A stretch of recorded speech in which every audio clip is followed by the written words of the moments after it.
Interview with Mr. Albie S. Ferrucci on 7 March 2001 at the Latham headquarters. The interviewer is Lieutenant Colonel Robert Von Hassel, and the videographer is Mr. Wayne Clark. Mr. Ferrucci, tell me about where and when you were born. Okay, I was born in Hudson, New York. My folks left there when I was maybe 2 weeks old and moved to Schenectady, New York. That's where I've ever been all my life, except for the time in the service. And I was born on August the 20th, 1924. And want to know about my education? Yeah, and what was, where you grew up in Schenectady, what was life like? Well, Schenectady in those days, of course, was in the heat of the Depression, and life wasn't that easy or that great with the food lines, and people unemployed and what have you. This was prior to World War II, of course. But I was only a youngster then, of course. I was 4 or 5 years old, 6. I remember things. As I got to be about 6 years old, I guess, from there on in, you sort of remember more and more. And I went to school in Schenectady from kindergarten right on through. I graduated from Nanterre High School, which is now known as Schenectady High School. What year was that? I graduated January 1943. And what did your family do? Your father, your mother? Well, my father worked at the American Locomotive Company, and my mother was a housekeeper, and I had older brothers. I was the youngest of 4 boys. I had 3 older brothers. My brother Nick was in the Army for a short while, before World War II, okay? And then my brother Joe would be the second boy, and he was in the United States Navy during World War II, and he also worked, prior to going in at the American Locomotive Company, they were big on diesel engines, and then after that into, steam at that time, diesel came later, went into building Army tanks, okay? And he was doing that for a while during World War II. Then he went into the United States Navy. And my brother Frank, who was the 3rd boy, he was in the United States Coast Guard. And then I came along when I graduated high school, January '43. I joined the United States Navy. Well, let's back up for a second.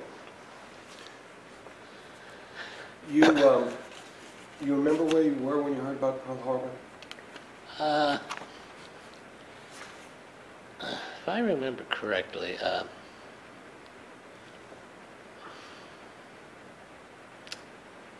know I was in high school at the time. I know that, but I can't remember the exact day, what happened that day. But I do recall, in those days, you hung around by the grocery store on the corner, and I do recall that particular day in regard to we're congregating, talking about this, and of course in those days everybody felt so angry and disturbed to think that the Japanese would attack Pearl Harbor the way they did, and everyone just in turmoil. And I remember one older fella saying, "Gee, imagine you youngsters don't even know what life is all about, and you probably won't even see life that much longer." He scared the dickens out of us. That's what I remember about that particular day.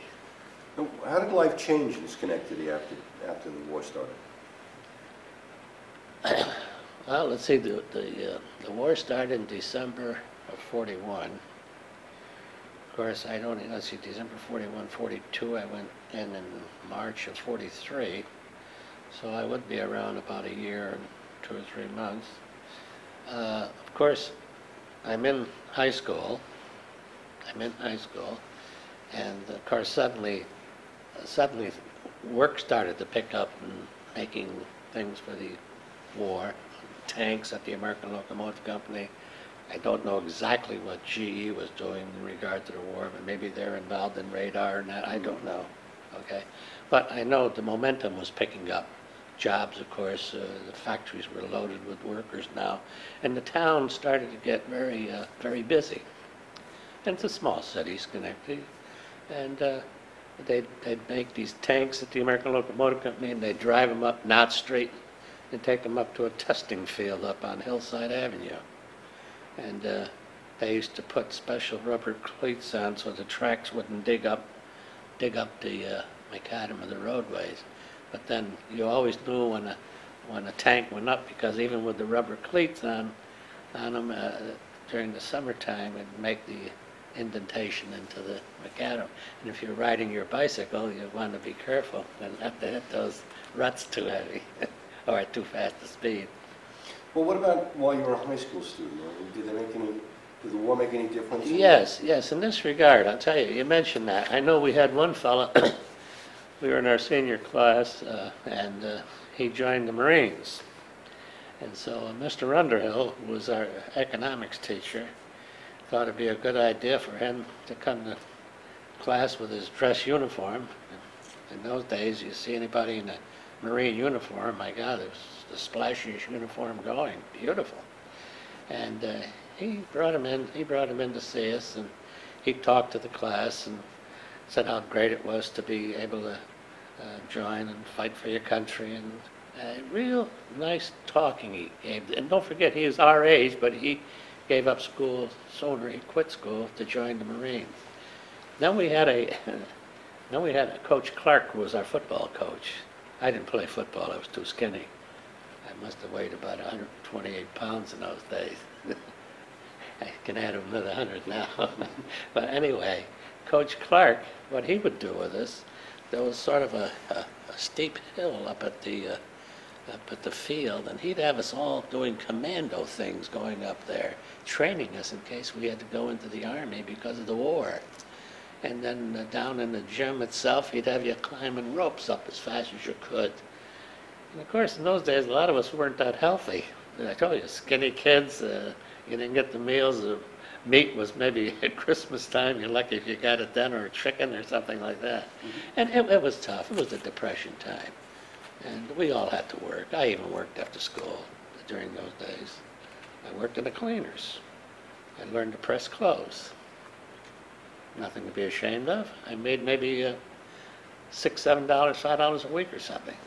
Well, let me ask you along those lines. While you were in high school, before the war starts, what did you think you were going to be when you grew up?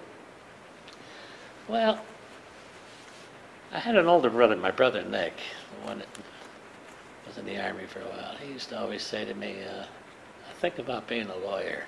That's all he'd say to me. And of course, you just yes your elders in those days. And yes, but in the back of your mind, of course, you said, how in the world am I going to afford to go to law school? How in the world am I going to afford to go to college? Nobody had any money. Depression. Mm-hmm. Okay? Even though the work was picking up, and now with the war, still the money wouldn't be there. They had mortgages to pay off yet, things like that, the houses, upkeep. So it wasn't that plentiful yet. So you wanted to be a lawyer, but you really didn't think you... I didn't think I'd be able to afford to go. Who would pay for it? My family didn't have that kind of money, okay? Now, of course, when the war started, you probably figured, I'm going into the service sooner or later. Exactly. How did you come to be in the Navy? Well, during our senior year, we were just turning 18, and of course, there's time for you to sign up for the draft, okay? And we all had to go down and sign up. Well, what I did was, I often thought of the Navy more other things, more than the Army or the Marine. So I went down, volunteered, and joined the Navy. That was right after I graduated, January 43. Now, I can't remember if I went down and joined before I graduated or immediately after. It could have been even before I graduated. And then they told you to report at such and such a time. I can't remember exactly. Now, high school graduation was in January? January 43. Was that because the war was going on? Well, I don't know. In those days, they had two graduating classes, one in January and one in June. I was in the January 43. Anything else you can remember about being a high school student or being in Schenectady? Scrap drives, civil defense. Any other noticeable changes, things that stuck out in your mind and changed because of the war?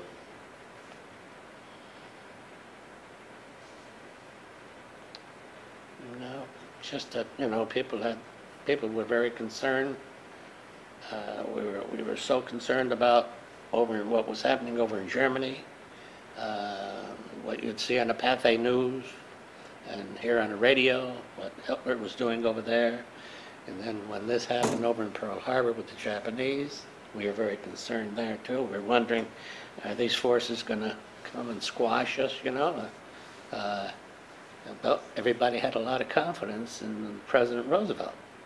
They had an awful lot of confidence in him. And in fact, that's a lot of confidence when you're overseas too. Then when he died, it was a very, very sad time, and it felt like you lost not only a commander-in-chief, you almost felt like you lost your country. You were so concerned in that regard. People thought so much of him in those days. He was a 4-term president, I believe. Yeah. So tell us about your initial experiences in the Navy. For instance, when you got in, take us forward from there. Well, all right. I joined the Navy March, I believe it was March 18th, 1943. We were over in Albany, and they swore us in at the post office in a little room. There might have been maybe a half a dozen or a dozen guys going into the Navy at that time. And after they swore us in, they sent us over to the armory, and I believe we got in line, went through some sort of a fast physical of some sort, okay? And from there, they sent us to this armory on South Pearl Street, I believe it was, and we waited there. By bus, they were going to take us to Sampson Naval Training Boot Camp, and that was it. From there on in, you're up at boot camp. You're there for, I believe it was 8 weeks, and we were a very good company too. We won the Rooster and got 1 day in Geneva. I remember that. What's the Rooster? A Rooster is a special pennant you win for doing good and marching and obedience and what have you. And we happened to qualify for it. We got a day off in Geneva, New York. What did you do in Geneva?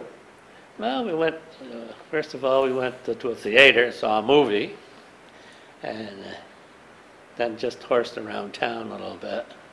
Okay, nothing really much to do. Young kids with no money or anything, really.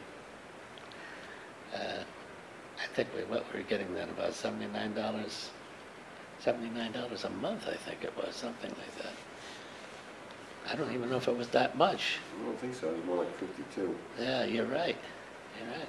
Yeah, because I think I got more afterwards. I got 3rd class Quartermaster. That's when I probably got the $79. So what was your daily life like at Sampson? What did you do? Well, of course you had a lot of guys who fooled around quite a bit, and especially your boys from Brooklyn, and New York City area, real, I wouldn't call them clowns, but they, they were more outgoing than the so-called boys from the Hicks, up around this area. And in fact, they'd play games like, in those days, smoking, I guess, was a big thing. Everybody smoked cigarettes. And thank God it was only cigarettes and not like they do today, as we all know, which is too bad. But and they'd come around while you're sleeping. They'd come and be blowing smoke in your face, and you'll be inhaling the smoke. Then suddenly wake up with as if you're on fire or something. Well, that's the guys from Brooklyn. That's how they became acquainted with you. Mm-hmm. And but marching,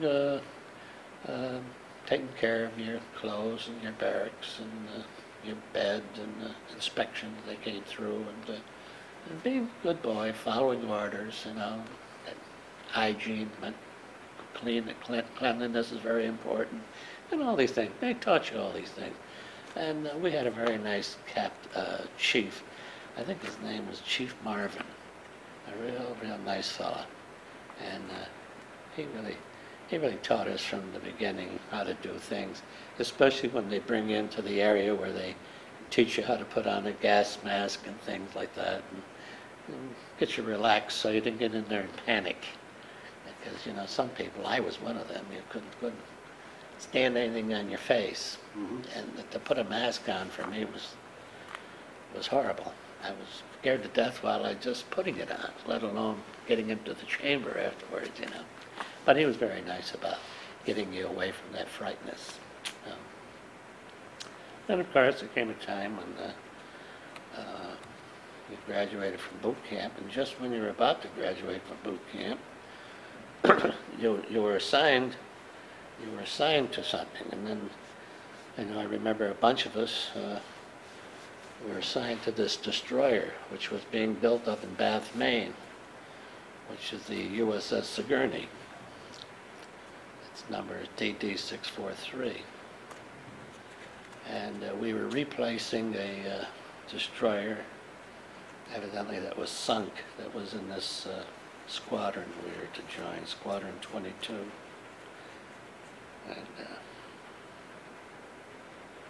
And then from there, from boot camp, from Sampson Naval Base, they sent us to Boston. We were in the Fargo building in Boston, waiting for the ship to be finished up in Bath, Maine. And then there come a time when we had to go up and pick up the ship. In the meantime, I was going to Quartermaster school while in Boston waiting for the ship. And then we went up to Bath, Maine, and picked up the ship. And you want me to go on from there? What happened then? Sure. Just to stop for a moment, tell us a bit about Quartermaster. What's involved in being a Quartermaster? Well, they teach you. They teach you, number one, taking care of charts. And one thing about, especially when you're going into foreign waters, there's a lot of changes when new. You have to correct the charts and putting in any new islands they discovered. Not discovered, but they didn't know of before because they probably didn't navigate a lot of these inward islands. Prior to the war, they really had no reason to. And you had to keep the charts up to date. And we got all this information, of course, from Washington. And I don't know how we got the information, but we'd get it, and then the quartermaster would have to get those charts up to date. They also, being a helmsman, how to steer a ship, and they get you on some of these little, well, not large ships, but a smaller boat, and they take you out into the bay there in Boston, and, like a fishing schooner or something like that. And they teach you a little bit about how to handle a boat, what have you, and teach you about the waves, and the caps of the waves. You could tell by the caps of the waves what the speed of the wind was and things like that. While you're out there, they're teaching you about the clouds, the different cloud formations, what they are, and what clouds is going to be a nice day, what clouds is a bad day, what clouds may mean a storm coming, and things such as that. And keeping a log, of course, which was very important. You had to keep a log of everything that ever happened. If the captain sneezed in his cabin up there on the bridge, you had to put that down. The captain sneezed at 0200. And things such as that. And also you helped a little with the navigation with the officer on duty. And then you had to know some signaling too. Okay, semaphore and with the light and all that. Okay, signaling. And the flags, hoisting the flags, what they all meant when you took them out of the bag and hoisted them up, okay? Let's see. And then there were other things that we did, like synchronizing, when you went into a minefield area or something, we had certain cables we had to go into the other room on the bridge, the inner room where the sonar system was, and we had to push these buttons. And the cables around the ship or something down below however it was made. I don't know the engineering mechanics of it, but you synchronized it some way so it wouldn't attract any mines if you were in the minefield. Okay? And when we were in a certain area, we knew exactly where to set those. But what other things did we have to do? They taught you a little bit of the other things too, like a little bit on the sonar. See, these fellows the sonar was up in the back room on the bridge, and in case something happened there, we could maybe help take over, you know. And then the radio men were down just one short, not a full deck below, because the destroyer isn't that big, but there you learned a little of that too, in case something happened there, and you had to fill in a little bit that you could, okay? Well, you were a jack of pretty good all trades, and then you had to know how to wake up an officer and a captain without touching them, okay? And especially at 4 o'clock in the morning. How do you do that? Difficult. We had one fellow, Lieutenant Alpert, he was a pain right. You got that thing with that.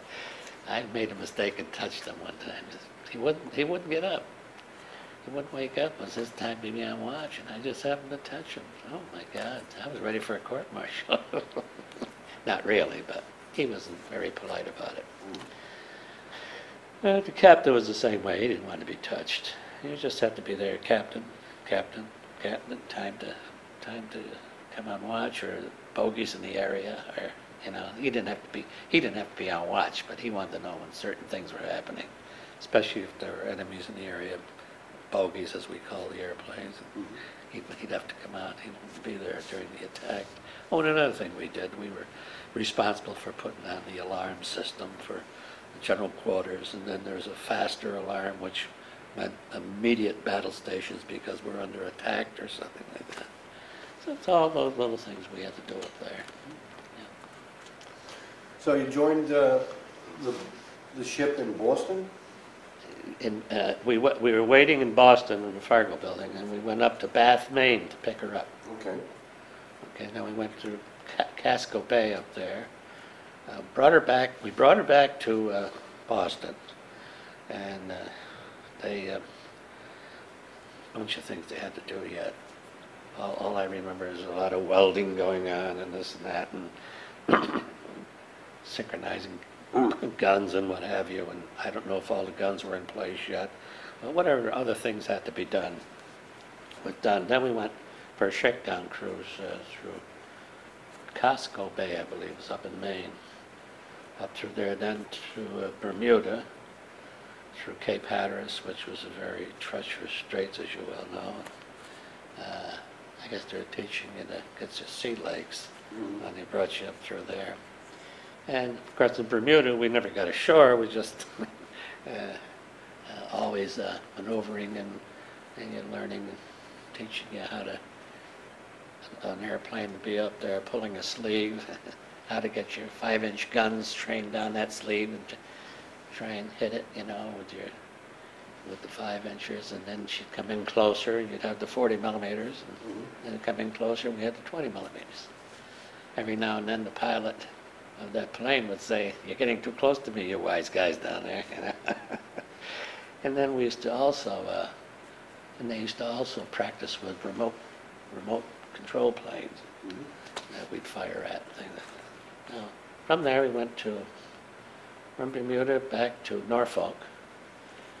That and all the time that you're stopping, this isn't that you're stopping for liberty duty or anything like that. You're stopping because now you need fuel, food, okay, ammunition, okay. This is all you did.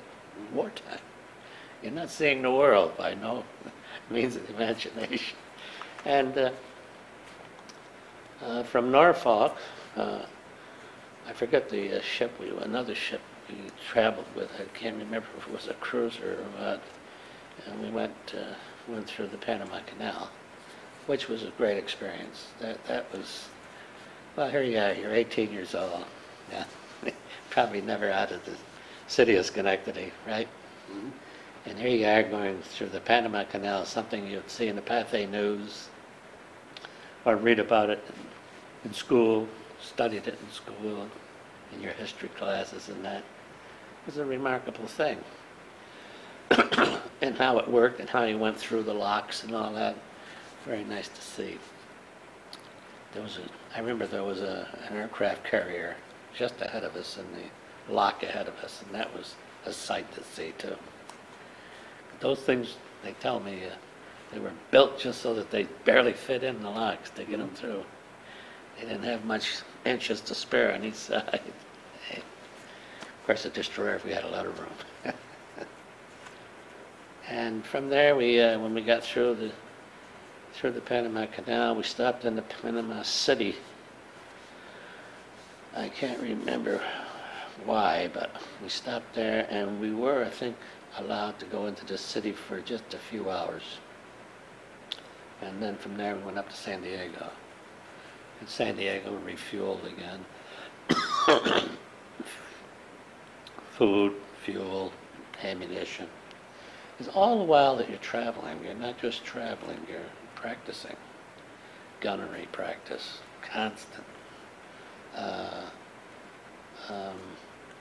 The survivorship, like putting down your rafts and lifeboats. Well, we only had 2 lifeboats, but you practiced that too. And you practiced being hit, and you got fires and that. You practice and what they were going to do there and putting out these fires or trying to save the ship, things like that. You're constantly doing that. You think you come off duty at midnight, you're safe and sound, you're going to get your 4 hours sleep. Forget it. They'd have something ready for you. It was either a drill or enemy coming or what have you. So from San Diego, we now fueled up and what have you. We're taking off. And I think we spent 1 night in San Diego. I think they let us go ashore, if I remember correctly. Maybe yes, maybe no. But anyway, from there, went out to Pearl Harbor. That was our next stop.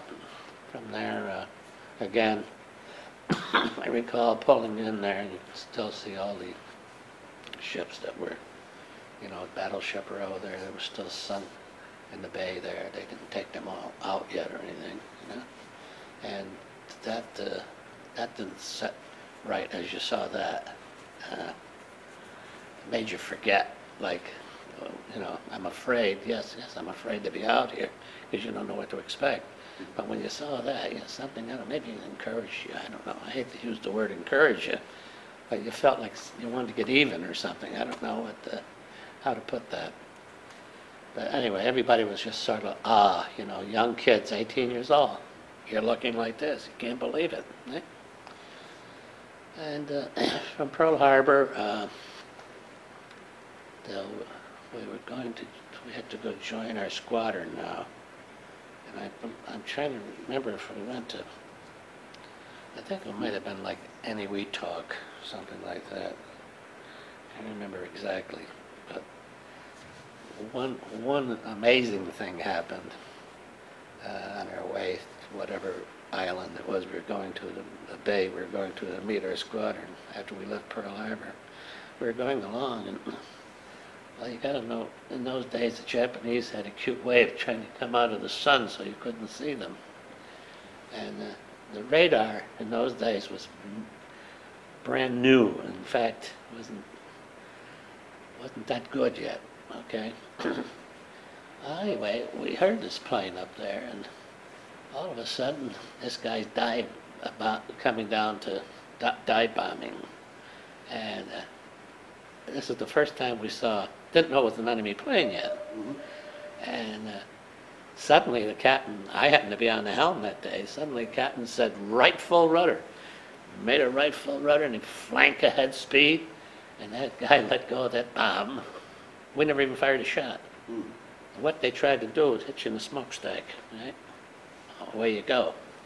And as we made that turn, that damn bomb right in the wake, right in our wake. We never even got to fire a shot, he was gone, okay?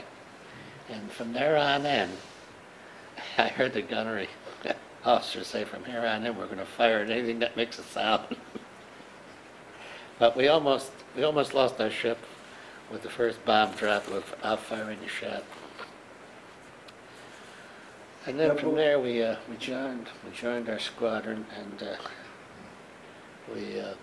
I recall now we went to Guadalcanal, and we had to pick up troop ships. Now we're going in for it was Bougainville, which was the last invasion of the Solomon Islands. Mm-hmm. Okay, that would tie up everything in the Solomon Islands, and we went over for the invasion of Bougainville. In fact, at that time we weren't sure. We thought that they were already using suicide planes. We weren't sure. We heard about them, and some of these Jap planes, the way they were coming down at us, we thought were suicides.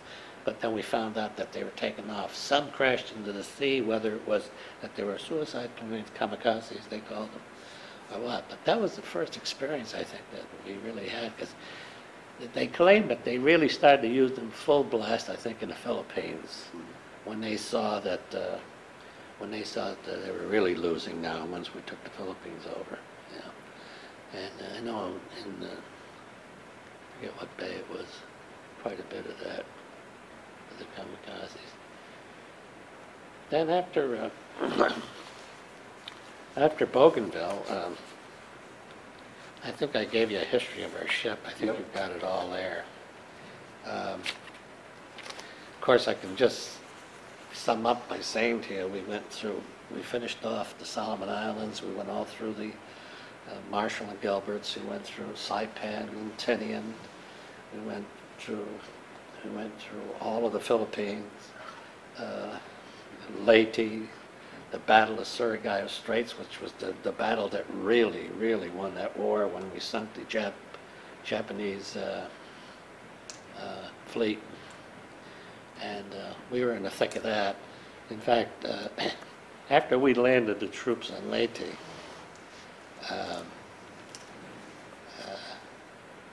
Admiral Nimitz said, look at Halsey said, look at, you fellas put those soldiers on Leyte, now you're going to have to stay here and protect them because we understand something big's happening. So my squadron, we joined in with Admiral Kincaid. Admiral Kincaid had the old ships, the 7th Fleet. The 7th Fleet with all the old battleships, old cruisers, you name it. He had them all. And Halsey and Nimitz were someplace else, thinking there was going to be some other battles wherever it was.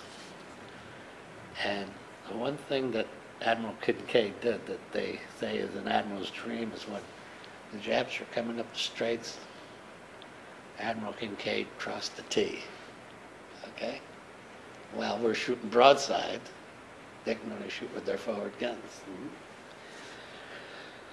And there was one ship, one destroyer. I didn't know this until just recently. A very good friend of mine was on it, the USS Grant. And the USS Grant, they were going in for torpedo runs. Suddenly it got hit, I don't know how many times. So many times from not my ship, but from our Navy and the Japs. If they got hit 14 times, I think they were hit 7 times by U.S. shells and 7 times by Japanese shells. Mostly everybody aboard was killed, except maybe, I don't know, 25, 30 men. Could have been more, I don't know. But those are the things of war. But don't forget, this was night fighting at Surigao Straits. It was all night fighting, night battle. Then all through the Philippines, Leyte, Mindanao, Subic Bay, Luzon, all those different invasions we were involved in. And the Marshall and Gilberts, I told you about that, without mentioning all the Zamboanga. And one very outstanding thing that comes to my mind right now. I forget where we were bringing this troop ship. And when suddenly in the middle of the night it was hit. Torpedo bomber hit it. And so this destroyer I was on and another destroyer were asked to stay and try and pick up survivors. There were hundreds of soldiers and Marines in the water and yelling and, you know. So anyway, we picked up 32 of them. And while we were doing this, the ship was on fire. There was such an illumination that these dive bombers kept on coming down, trying to get the two destroyers that were picking up these boys. And then, while they were doing that, we knocked down two Japanese planes, and maybe even more, but two that we could see. And we got out of that, thank God. Every time we have a reunion, one fellow from the McKean, that's the ship that was sunk, he comes to every reunion. He was in the Army fella. Really? Yeah, comes to every reunion. He said he just can't live that down, how, you know, he was saved by the ship and all that. Nice guy. Then we picked up, I remember, 6 American flyers out of the water. We picked up 1 Japanese flyer and 1 American flyer. His name was Hansen, Lieutenant Hansen.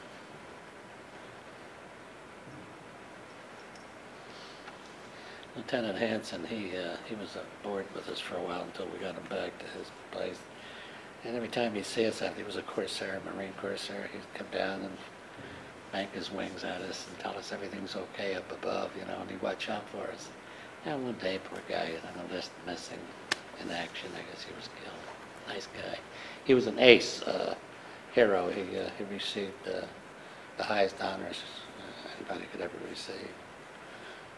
I think I gave you some newspaper articles on him. Yeah. And then one thing that I thought was a little humorous here. I just want to. I was looking at it this morning, where they said that the total miles we steamed since commissioning was 152,626 miles. And a number of gallons of fuel, 7,140,357. Total number of 5-inch 38 caliber rounds fired, 12,195. Total numbers of 40 millimeter, 19,370. Total number of 20 millimeter, 43,583. And the cost to feed the crew, 155,000. And approximate total payroll of the ship was 525,000. Which was a nice chunk of change back then. Well, why don't we take a break for a moment? It's just about okay. Tape 2, interview of Mr. Albie S. Ferrucci on 7 March 2001. Let's see, where we left off was, I think we were up to the Philippines. Uh-huh. So, how did the war end up for you? And there you went on to, the ship went on to Okinawa? Well, no, we finished up, I believe. There was some other places we went through after the Philippines, but it might have been out that way. But we didn't get involved in Okinawa itself. Mm-hmm. And then, because now we got to a point where our ship needed an overhaul so badly. When I tell you our guns were practically worn out, okay, and when we got to, we were ordered, because our squadron had already gone back for an overhaul while we were still there, joining some other fleet we were with at the time. I don't know if it was the 3rd Fleet They went to be, some of them went to be, most of them went back to be overhauled, went back to the States. We didn't go for some unknown reason, I don't know. But you see, our first Captain Dyer, he was, I mean, we're talking about real Navy men, you know, Annapolis. He then became full captain. He was a commander, captain. And he got, while he was our captain, he got a Bronze Star. Then he got the second time he got the Gold Star. And then Fletcher Hale took over. I think I mentioned Fletcher Hale to you earlier. What a remarkable, nice person. He also wound up with a Bronze Star and also with a Gold Star for things that our ship did. We got some beautiful, we were commended by some of the nicest people, Army personnel, generals, Halsey and Nimitz, and but I don't think they ever issued anything to the men of the ship. Mm-hmm. For like a captain, they give him the Bronze Star and then the Gold Star. I don't know if they should have maybe had some kind of a unit citation for the ship too, which I think ought to be looked into sometime. I might even do it myself, voluntarily, you know, and see whether or not, when a captain gets something like that, how about the crew? Sure, they get highly commendable to the crew, but, you know, they ought to be, because we have quite a few guys still living. We have reunions, and we have lists of those who are still alive. I don't know how many are gone now. You know, one other thing, which was, we were involved in that, what you call it, a typhoon, okay? We were, where 3 destroyers went down. And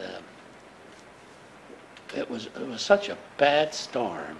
I don't know, I was on that helm, and when that ship would turn from one side to the other, you never thought it was going to come back again. And when it would bounce off of these high waves, I'm talking about 35, 40, 50 feet, you know, and you're going, and that thing slaps down. The bow would slap in, and your 2 screws back there would come up out of the water, okay? And that ship would vibrate until the screws hit back into the water, okay? But they couldn't figure out why those 3 ships went down with 350 men on each ship. The only thing they figured, you know, you ballast, you know, you take on water to ballast the ship, and the captain doesn't like to do that. For some reason, they don't like to take on water into their fuel tanks. And they tried to avoid it at all costs. Maybe they avoided it too much a high cost this time. I don't know, because they can't figure out why it went down except for that particular reason. Well, what were you thinking? I mean, a young man disconnected on the pitching bridge of a ship in a typhoon. Well, you know, I often, you know, when you say what were you thinking of, not only in the storm, but what were you thinking of during the battles, and I often say, picture yourself as being scared to death of a nightmare sometime, and just multiply that by 1,000. And that's how scared you are. And if anybody tells you differently, it's hard to believe. I remember we had a young ensign come aboard, and we were out there about a year already, and we were standing looking out from the bridge, and he says to us, myself and one of the signalmen, he said, "Let me ask you a question. You guys have been out here." He said, "When do you stop being scared?" And we all looked at one another, and we said, "There's no such thing as stop being scared. You're always scared." Yeah. So, how did the war end up for you? Like what? How did you get back to the United States? Oh, with the ship. Okay, we, like I say, we were on our way back, stopped in Pearl Harbor, loaded up again, food, fuel, you name it, and pulled into San Pedro Terminal Island, San Pedro, California, for overhaul. The war wasn't over yet. Okay, we had an idea. We heard not rumors, but had an idea the way talk was going that something big was happening, and you know that atomic bomb was going to be dropped, but nobody knew it. But we just had that idea, something big. How to stop that war from not getting too many, because we were back to get guns put on, or barrels, whatever they were going to do to it, overhaul our engines and what have you, and we were going to get right out there again. Okay? And then suddenly came a time when they said, we don't know if we're going to have to go out again. Why? Don't know right now. But we have orders, we may be going to New York City. And who are we to argue about that? Why go out there again if you don't have to? Eh? And that's shortly after that. I don't know if it was in June, July, maybe August they might have dropped the atomic bomb. August. Yeah, so, and I know just before that we pulled into New York City. I think I gave you some literature on that. In fact, if I think it was June.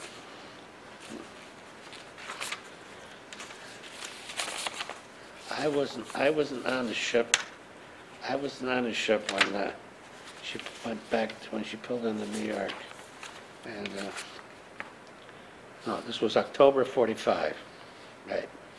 When she pulled into New York. That was after. Now the war's over. But I didn't go back. I wound up in first. I wound up in San Diego Naval Hospital.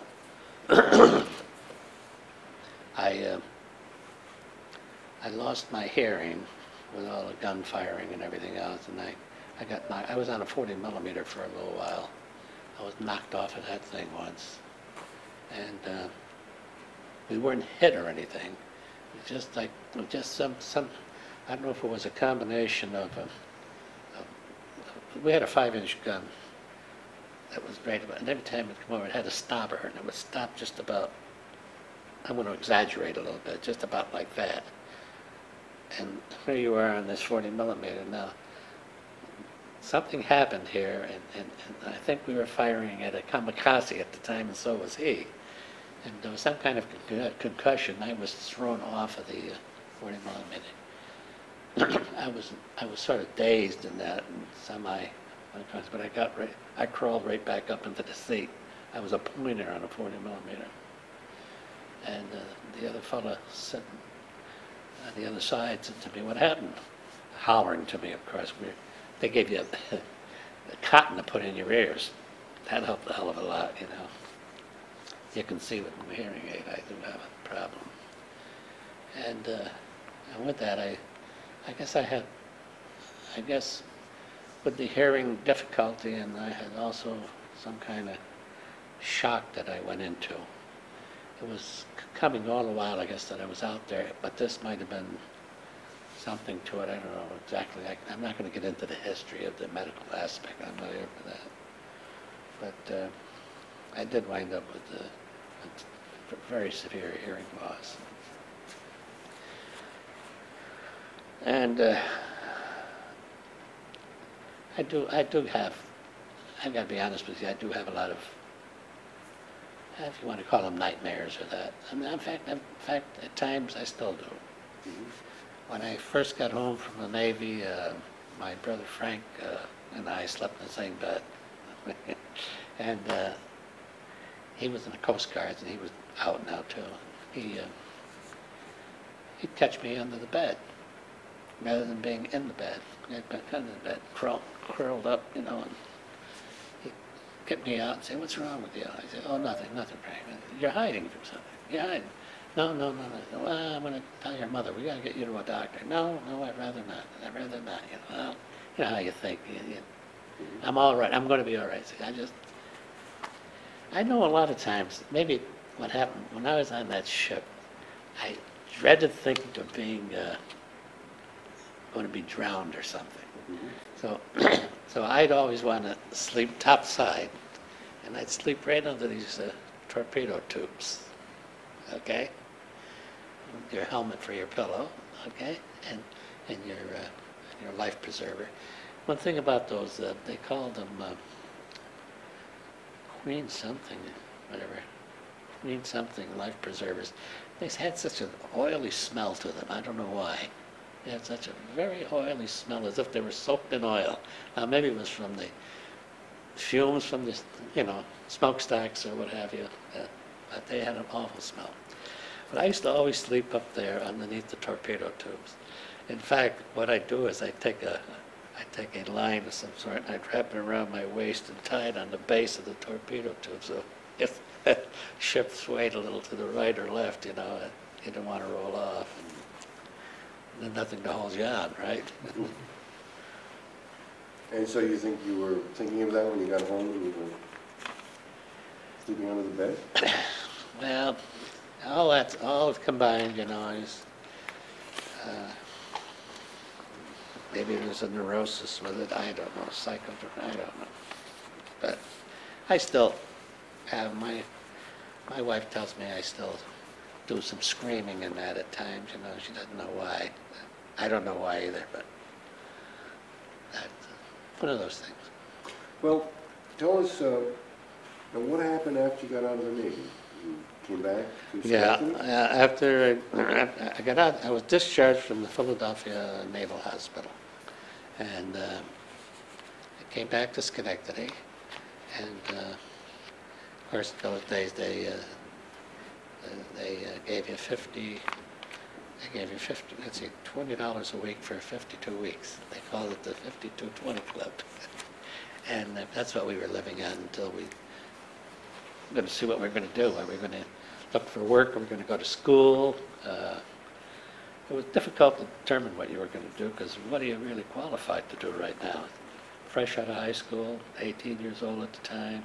Now you might be 20, 21 years old. You're not really qualified for anything. So it was a question of whether or not you were going to stay in the service too. Mm-hmm. See? I tried to stay in the service, but I couldn't because of the disability I had. I couldn't hear anymore. I was having all these problems. They wouldn't keep me in if I wanted to stay, because I even inquired about that. Mm-hmm. So what do? I said, when I heard there was a GI Bill, so I went to college under the GI Bill. Now I could afford to go to college. Could afford it. On a shoestring, of course, right? Mm-hmm. But at least your tuition was paid, your books were paid, right? Were paid for it. And I went all the way through, well, I was fortunate in a way. I got a little bit more than the GI Bill. I went under what they call Public Law 16, I believe it is, where if you have a disability, you get a little more. Mm-hmm. Not too much, but a little bit more. It made it a little better for me. And then while I was in law school, I got myself a job as an assistant librarian in the law school. They paid me a little bit for that to help out for my living expenses. And I got along. And then I graduated from law school and took the bar, passed the bar, and became a lawyer. Been a lawyer ever since? Yeah. I met my wife in law school, and she's a lawyer. Now, she was in the service too? She was in the Coast Guards, yeah. What about children and grandchildren? Pardon me? Children and grandchildren? Yeah, I have two children. My daughter Sheila. Sheila's a lawyer in Boston. She's also a lawyer in New York State. And she's also a lawyer in Washington, D.C. She's got a license in all 3 states. And my son Brian, who's also a lawyer, and he's in practice in Schenectady here with us in our office. He's a former assistant district attorney, and he has 4 children, ages 7, 6, and 3. When I say 3, twins are 3. Mm-hmm. So I guess the GI Bill gave you a chance to do what you didn't think you were going to be able to do. Exactly. Exactly. Very, very, it was very nice of the government to do that. Yes, sir. I think that helped out quite a few veterans. It made a difference not only in your life, but in the life of your children and grandchildren. Exactly. Exactly. Yeah. Yeah. Well, let me go back, and I'd like to ask some questions about a few particular things that we touched on. And I'll give you a chance if there's anything else you wanted to say or sum up. Maybe you just want to keep an eye out for Next one. 2:30. keep an eye out.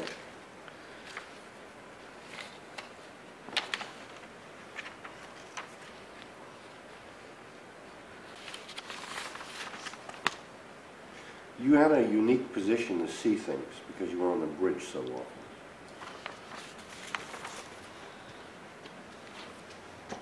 When was the first time you went into combat? What was the first time?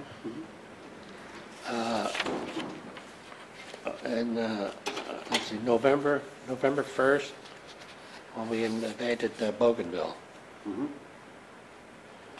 And that was shore bombardment duty?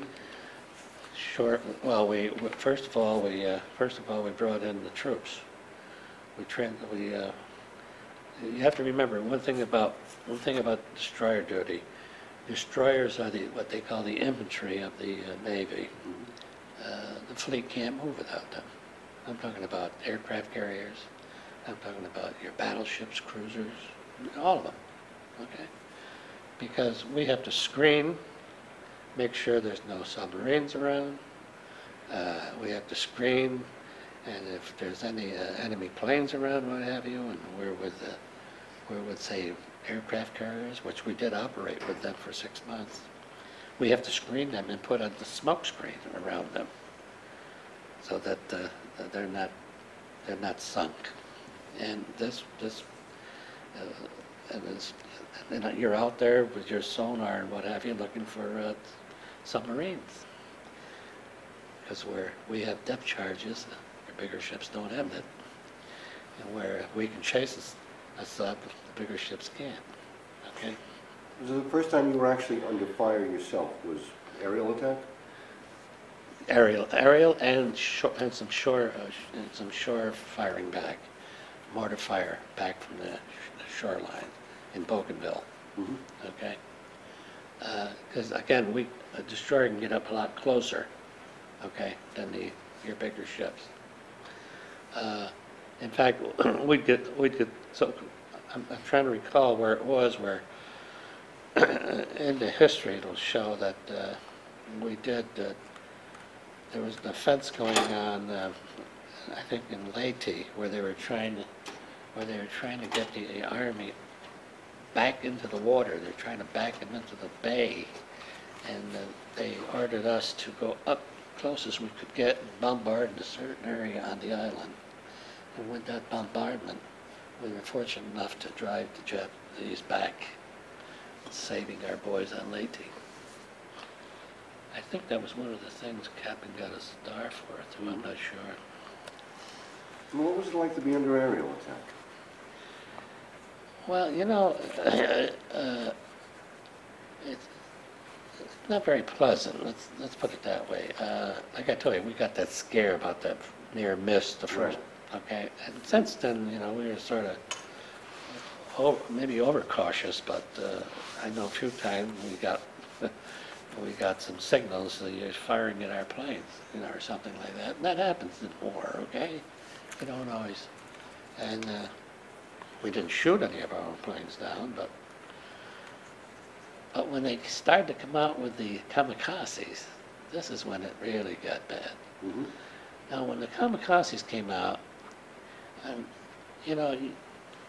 they not only dive bomb down at you, but they'd also come down and come between the ships on each side, and then you never know if they're going to come to the right to go after you or to the left to go after the other guy. So everybody's firing like a maniac. I'm talking about bombs and that bursting all over the place, sky full of it. And then when they got down here, there's no shooting at them because you're going to shoot your own people. And this is when it was real scary, really bad. But they were bad though. We tried everything. I forgot to tell you, we used to try big searchlights that we had on the destroyer. Try putting them at them, trying to blind them. Didn't work. Did you ever feel like, how do you fight somebody who's just that committed to killing themselves? This is what you couldn't understand, because we understood also that they had some kind of a one-man submarine too, that they were killing themselves and coming right in with it, loaded with the TNT, and boom, you know, and not fair, you know. You felt like an unfair way to fight. Huh? But all's fair in love and war, I guess. The drills that you did while you were traveling out to the Pacific, the constant drill, did that make a difference when you actually got into combat? I would say so. Oh yes, yeah. Oh yeah. You know, we had some fellas. I mean, I only know the fellow that had the 5-inch, I forget his name, 5-inch gun up by the bridge. He was in charge of the gunnery of that 5-inch gun. These guys, I'll tell you, were all heart. Boy, you know, you had the fellow loading inside, then the other guy pointing it, and another guy out with his head stuck out with the earphones on, trying to get directions from. And, you know, it was marvelous the way they did this. It was marvelous how they didn't brag and say, we shot that plane down. It was, no, we all shot it down. I know we sunk a destroyer, and we had 5-inch guns blasting at them. Nobody said it was my gun that shot him down. The USS Sigourney sunk a destroyer. That's the way they were. You feel like there was a lot of teamwork on board? A what? A lot of teamwork? Did you feel like Oh, you yes. bonded with the guys on the ship? Oh yes, a lot of teamwork, yeah. Now, in the Marshals, do you remember what engagements you were in the Marshals? Can I just look at this again?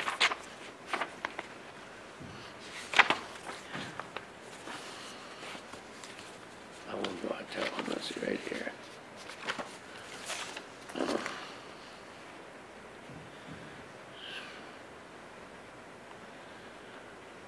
First in the Marianas was the capture of Saipan and the capture of Tinian.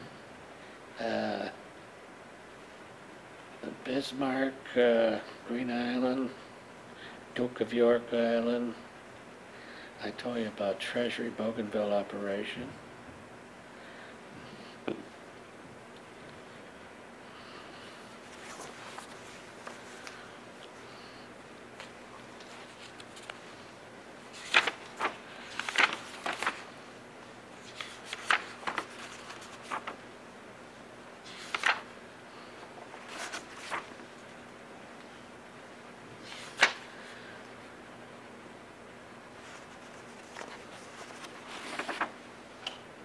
Well, that's okay. That one, I'll probably remember when I get back in the car. well, that's okay. Let's jump ahead. Anything in particular you remember about Saipan? Well, Saipan and Tinian, they're real close to each other. In fact, I think we took Saipan first, and if I remember correctly. And I think the guns on Saipan were then shooting right over onto Tinian. Yep. Eh? And 'cause I remember Saipan very vividly because one of my neighbors, who was in the Army, was killed there. In fact, when I got back to Schenectady, he lived 2 doors away from me. When I got back to Schenectady, before I even went upstairs to my mother, I went over to the neighbor. I said, Mrs. Korwajcik, I said, Albie Ferrucci, I want you to know that I was out there when your son Joseph was killed. She was so appreciative that I went over to see her. Did you know at the time there were a lot of New Yorkers on Saipan? The 27th Division was there. Uh-huh. There's a battalion of guys out of Schenectady, a battalion of guys out of Troy. That I didn't know, but I know Joe was there, and Joe was in the Army, I think, even before the war broke out. I'm almost sure. Yeah. But, yeah, I remember going over to see her. That was sad. My mother said to me, what are you doing visiting relatives neighbors before you? I said, Mom, I had to go over there and tell her about Joe. I was there where he was killed. Oh, that was all right. because I didn't realize what you were doing. What was the family name again? Korowajczyk, Polish name. His name was Joseph Korowajczyk. Yeah. Well, let's jump ahead now to the Battle of Surigao Strait. Tell me about that. It was a night action, wasn't it? It was a night action, yeah. This was after we landed our troops on Leyte. And don't forget, this is where MacArthur came back too. Okay, and like I say, Admiral Kincaid was in charge of the 7th Fleet, and we were with Kincaid at the time. We were assigned to that fleet. Like I say, we operated with the 5th Fleet, the 3rd Fleet, the 7th Fleet, wherever they needed us. And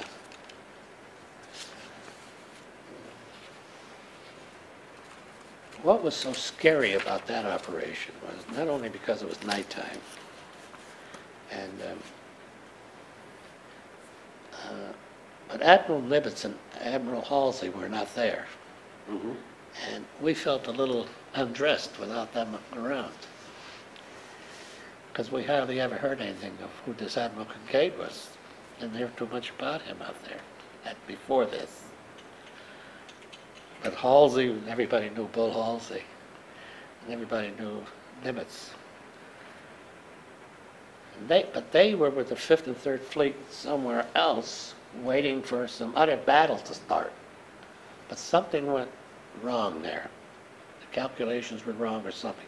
Somebody had bad information, so they say. So we felt sort of undressed and alone, so to speak. But the scary part, you know, when you're on a destroyer, like I told you, destroyer's screening, he's up here, the battleship's back here, the cruisers are back there. And when they're firing their 16 inches, is that what they call them on those things? Well, when that stuff flies over you, and you're over here screening, you know, well, they really whistle. And they're going over your heads, really. Not that close, but enough so that you can not only feel vibration and whistling and noise, but you know that a lot of ammunition is being fired. And all you could see was a lot of, at night, bursting, you know, red from the powder, okay? And of course, the concussion from each blast. Then, of course, when they're firing at the big ships. The Japanese are firing. And then, again, it's coming over us to get to them. So you're, as a destroyer, you're sandwiched in here, okay? And all you do is pray and hope for the best. Of course, you see, you think it's never going to end, but you have to just talk to yourself and say, I'm sure it's going to be over soon. I'm sure it's going to be over soon. And then that night, I recall, all you were doing is praying for daylight. That's all you were praying for. But they claim afterwards, though, they say that the Japanese made a mistake. If they hadn't made that mistake, we would have been the ones that were sunk and not them. When this admiral, Japanese admiral, turned around and left, at a certain point, I forget what point it was, if he kept on coming, they claim he could have had us. Now this was down in the Straits. You went up by the transports. This is down in the Straits where it takes you up into Leyte Gulf. Right. Okay. But we were scattered all over too. You know, you had so much down here with the firing. You had others that were screening up in this area and what have you. Right. You see, another thing we did too over, I forget where it was, they had us going in some of these rivers that went behind like some of these islands where the destroyer could barely, a couple of times we got stuck trying to do it. They thought we could get in there and then bombard them from the rear. And we could get up some of these deeper rivers. And, of course, not as small as the Mohawk River, a lot bigger than that, but they call them a river. And there's so, you know,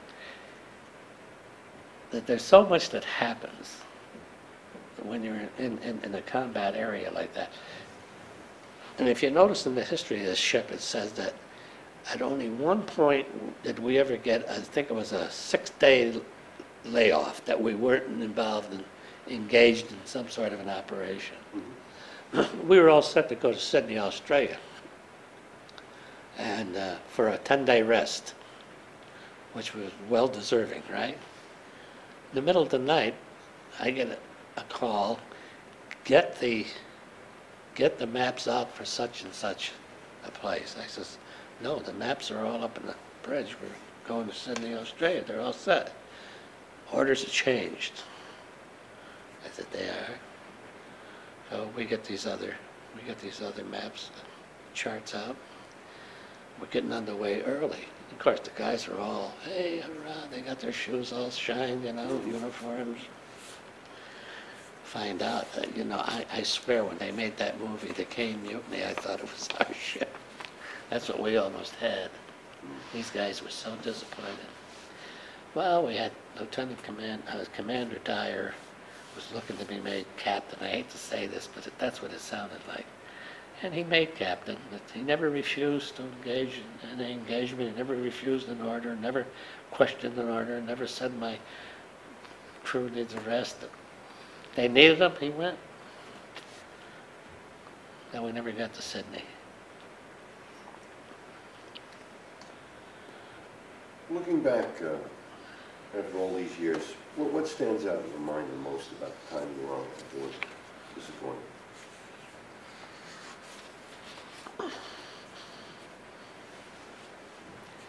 You know, when I first went on that ship, it was a brand new ship, you know. Jesus, it felt, it had such a nice way about it. It smelled nice, it smelled new and everything, okay? The bedding was new, okay, everything, right? And the shakedown cruise was nice, you know. And, well, we all got seasick, of course, going through Cape Hatteras and that. I think this is why they do it. Mm-hmm. But then from the time you get going through the canal, Panama Canal, and the time you're in the Pacific, and I think the fear starts when you're going through the canal, because you know you're going into enemy territories. So, what do you think mostly of? You think mostly of the fact, not that anybody's trying to be a hero, you know. You think mostly of the fact, are you saying what do you think of today, like? Or then, or both. Yeah, well, like today you say, was it worth it? The people that don't know anything about it and learn something about it, do they appreciate what these fellas did? Especially the ones that were killed. And those that are living too, of course. Do the people really appreciate what these boys did in order to make the world that we have today? And you say, if they do, great.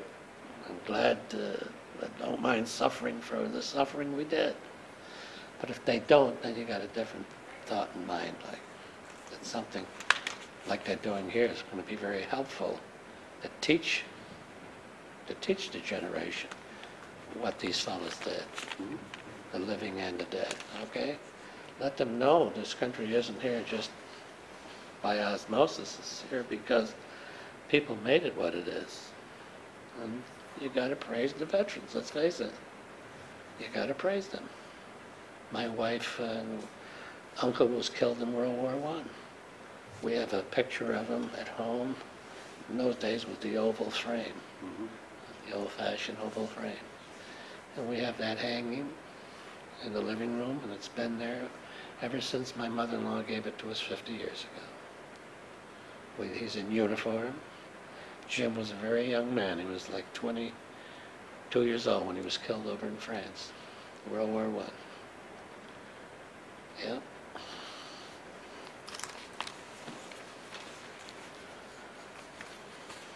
Well, we're coming down towards the end of the tape, so it's your chance. Any other thoughts? Anything else you'd like to talk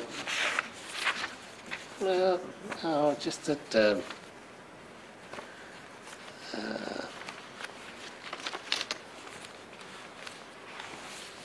Want to get some shots of the photos? Oh, all right. I have some photographs if you want to look at them. I can take some shots of that.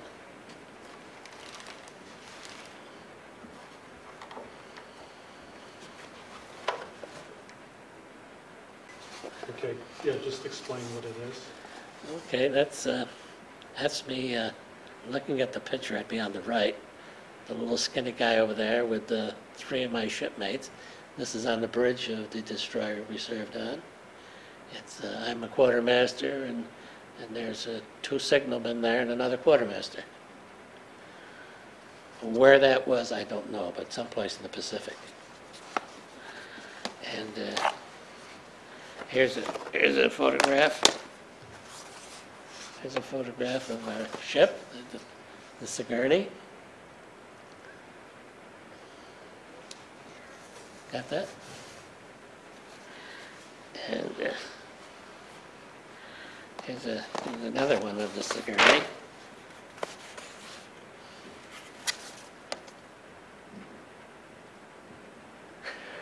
Okay.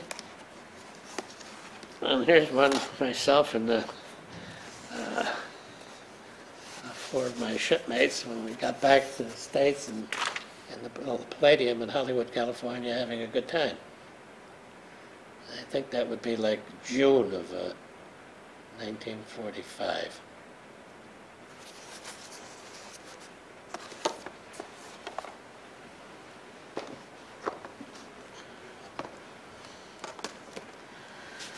Well, the only thing I'd say in summation is that the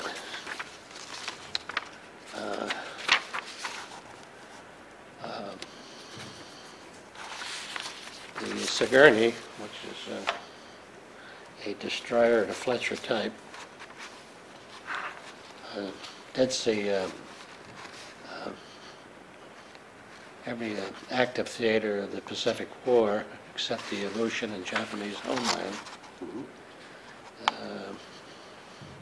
And everyone that served on that ship from its inception, which I did, was entitled to the American Area Campaign Award, Asiatic Pacific Area Campaign Award with 7 battle stars, the Philippine Liberation Ribbon with 2 stars, Presidential Unit Citation,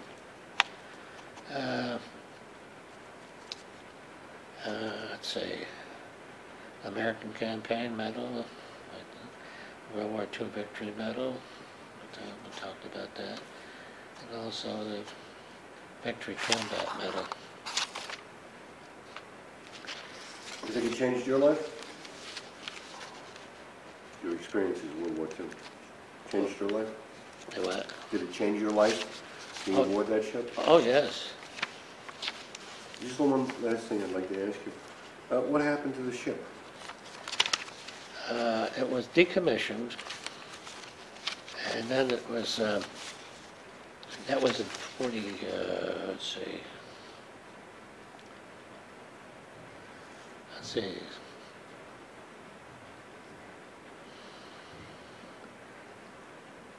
She was placed out of commission in March of 46, and then she was placed in full commission again September the 7th, 51.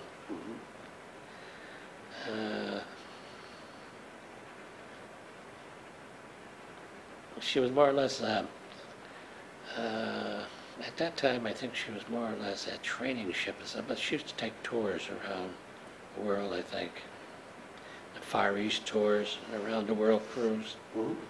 30 seconds. And in 53, she began a goodwill cruise, which took her to Hong Kong, Singapore, and Naples. And then 1960, she was placed in the reserve. In 74, I guess she was out of service. Stricken. Well, thank you very much. Like